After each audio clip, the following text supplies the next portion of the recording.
विपक्ष की तो बातें इसलिए मत करो कि साहब विपक्ष ने 5 साल 5 स्टार होटल में बिता के समय खराब किया है, गुमराह किया, और विज्ञापन की सरकार रही। विज्ञापन की सरकार ने 5 साल इस प्रदेश के 50 साल पीछे छोड़ दिया। बिल्कुल, महिलाओं के लिए मुझे लगता है जब से मुख्यमंत्री भजनलाल जी आए हैं उन्होंने हमें बहुत सारी सौगातें दी हैं। अगर हम 50% आरक्षण की बात करें जो तृतीय श्रेणी के शिक्षकों को मिली है, वाकई में एक बहुत बड़ी सौगात है महिलाओं को। और हमारे हम सबके आदरणीय मुख्यमंत्री महोदय भजनलाल शर्मा साहब और वित्त मंत्री हमारी दिया कुमारी जी, उनको भी धन्यवाद देना चाहूंगा पहले पूर्व में ही कि आप हमारे लिए ऐतिहासिक बजट संपूर्ण राजस्थान के विकास के लिए। खमागणी सर, राम राम। आपको घणो घणो स्वागत है झलको मीडिया पर। मैं नंदिता आपके साथ अभी मौजूद हाँ राजस्थान विधानसभा पर, क्योंकि आज राजस्थान के लिए बहुत ही महत्वपूर्ण दिन है। आज राजस्थान को पहलो बजट पेश होने जा रही है और कुछ देर में 11 बजे जो है वित्त मंत्री दिया कुमारी पहलो बजट पेश करी। हालांकि पहले लोकसभा चुनाव पहला देखा कि फरवरी में अंतरिम बजट आयो हो, लेकिन बी टाइम इतनी घोषणा नहीं हो पाई। जब उम्मीद ही लोगों ने भी पर अंतिम बजट भाजपा सरकार जो है प्रदेश की बात खरी नहीं उतर पाई ही। वास्ते अब की बार उम्मीद ज्यादा है कि अगर पूरा बजट पेश हो रही है तो इन तमाम वर्गा ने सादा जाबा की कोशिश करी जाए और हर भी वर्ग की जो ही और भी जो वादों करोगे हो सरकार बनवाओ पहली चुनाव के दौरान वादा खरा उतर बाकी भी उम्मीद कटे न कटे भाजपा सरकार की तरफ करी जा रही है। मानो जा रही है कि बजट के मायने इंफ्रास्ट्रक्चर, उद्योग, युवा, महिला पर विशेष ध्यान रखी जाए। भी अलावा और भी कई तमाम चीजें हैं जो उम्मीद है किसाना ने बड़ी उम्मीद है, तो किसाना ने साथ की कोशिश जो हुई भी हो सके। बात करें बजट की तो बजट जो विकसित भारत की तर्ज पर है, विकसित राजस्थान बनावा की जो मुहिम है, जो दावा करा जा रहा है भाजपा सरकार की तरफ, वो कटे न कटे बजट में उम्मीद करी जा रही है। और जिस तरीके का आरोप कांग्रेस की तरफ लगाया जा रहा है कि अंतरिम बजट के मायने जो घोषणा करी गई, जो वादा करा गया है पूरा नहीं हुआ है, तो अब उम्मीद है कि भाजपा जो है खुद का पूर्ण बजट जो आज पेश हुई है मायने घोषणा और वादा पूरी करवा की कोशिश करी। और बाद भी अगर कोई कमी रह जाए तो विपक्ष जो है वापस मुखर हुआ के लिए तैयार है। इसी बात से हंगामा का बड़ा आसार है। आज ऐतिहासिक बजट होने की बजट आ रहा है, क्या कुछ रहने वाला है बजट में? सर्वश्रेष्ठ रहेगा बजट? आज बुधवार का दिवस है। बुधवार गणेश जी का भी दिन होता है और समृद्धि का भी दिन मानते हैं, और हरे भरे का स्वरूप भी गणपति को मानते हैं। और हम लोग तो काम की शुरुआत को विशेष श्रेष्ठ दिन बुधवार मानते हैं। मैं मानता हूँ राजस्थान की सुख, शांति, समृद्धि और रिद्धि सिद्धि का आज बजट आने वाला है। मैं पूर्व में ही संपूर्ण राजस्थान को और हमारे हम सबके आदरणीय मुख्यमंत्री महोदय भजनलाल शर्मा साहब और वित्त मंत्री हमारी दिया कुमारी जी, उनको भी धन्यवाद देना चाहूंगा पहले पूर्व में ही कि आप हमारे लिए ऐतिहासिक बजट संपूर्ण राजस्थान के विकास के लिए, अग्रणी राजस्थान, विकसित राजस्थान, आदरणीय मोदी जी का जो संकल्प और सपना है, गुजरात की तरह संपूर्ण भारतवर्ष में विकास डेवलप हो, डेवलपमेंट आगे बढ़े, विकास की गति पकड़े। उसी क्रम में मानता हूँ क्या युवा, क्या किसान, क्या व्यापारी वर्ग, क्या नौकरी पेशा वाले, यानी संपूर्ण राजस्थान के लिए, प्रत्येक व्यक्ति के लिए प्रत्येक गरीब कल्याण योजना भी हो और प्रत्येक व्यक्ति का इस बजट के माध्यम से विकास, डेवलपमेंट भी हो।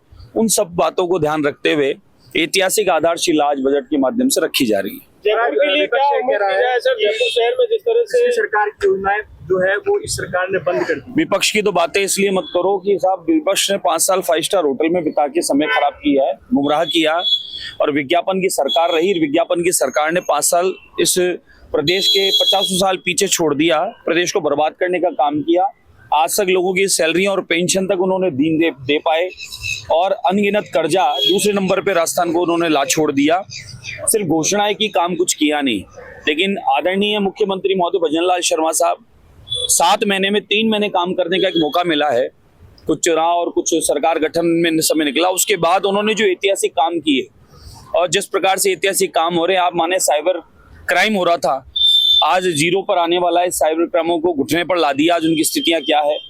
इसी प्रकार से पेपर लीक के मामले थे, पेपर लीक में आज संपत्तियां जब्त हो रही है और उनकी क्या स्थितियां कर दी है कि दोबारा सोच भी नहीं सकता। सपने में भी आएगा तो पेपर लीक वाला कांपने लगेगा, जो गत कर दी उनकी।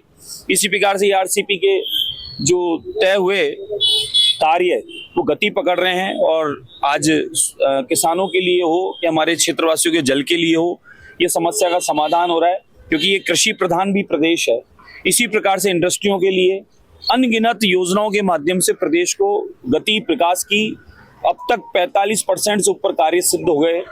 और अब तक की सरकारें आई, विशेषकर कांग्रेस काल की, उन्होंने 5 साल घोषणाएं की, काम कुछ किया नहीं।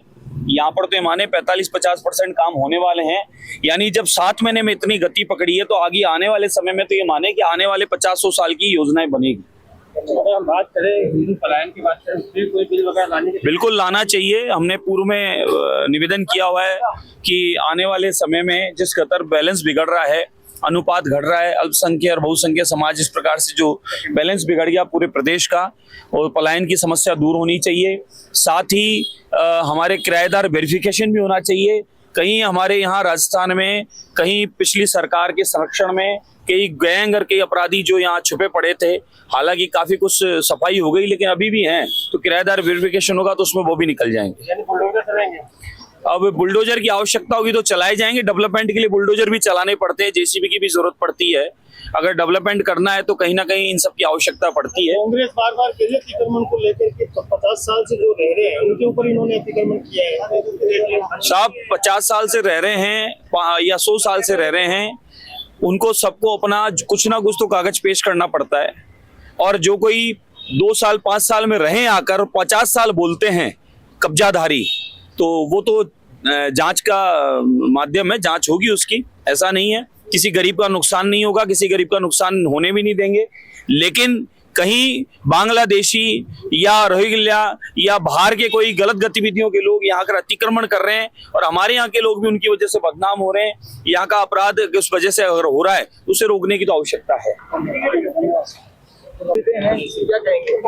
डेफिनेटली ये बजट जो सरकार आज पेश करने वाली है, एक राजस्थान के लिए बहुत अच्छा बजट निकलेगा, राजस्थान के युवाओं के लिए बहुत अच्छा निकलेगा, महिलाओं के लिए बहुत सारी चीजें हमें इस बजट में देखने को मिलेगी। और किस तरीके से आने वाले 5 साल में राजस्थान की प्रगति होगी उस पर ये बजट पूरा महिलाओं के लिए फोकस रहेगा। उम्मीद की जा रही है कुछ नहीं। बिल्कुल, महिलाओं के लिए मुझे लगता है जब से मुख्यमंत्री भजन लाल जी आए हैं उन्होंने हमें बहुत सारी सौगातें दी हैं। अगर हम 50% आरक्षण की बात करें जो तृतीय श्रेणी के शिक्षकों को मिली है, वाकई में एक बहुत बड़ी सौगात है महिलाओं को, और आने वाले समय में भी महिलाओं के लिए बहुत कुछ अच्छा होने वाला है। और विपक्ष को बजट के ऊपर कई रिएक्शन रहबा वालों है, आप भी खास देखबा वाली बात रहसी। तो तब तक के लिए जुड़ा रही जो झलकों के साथ में और देखता रही जो पल पल की अपडेट। फिलहाल के लिए तो ही वीडियो अपने ज्ञान को लगे कमेंट करके जरूर बताइए। जो आप बजट की तरीके की उम्मीद रखो आप भी कमेंट में करके जरूर बताइए। साथ ही चैनल ने सब्सक्राइब करो और वीडियो ने ज्यादा से ज्यादा लाइक और शेयर करो। खमा गणेश।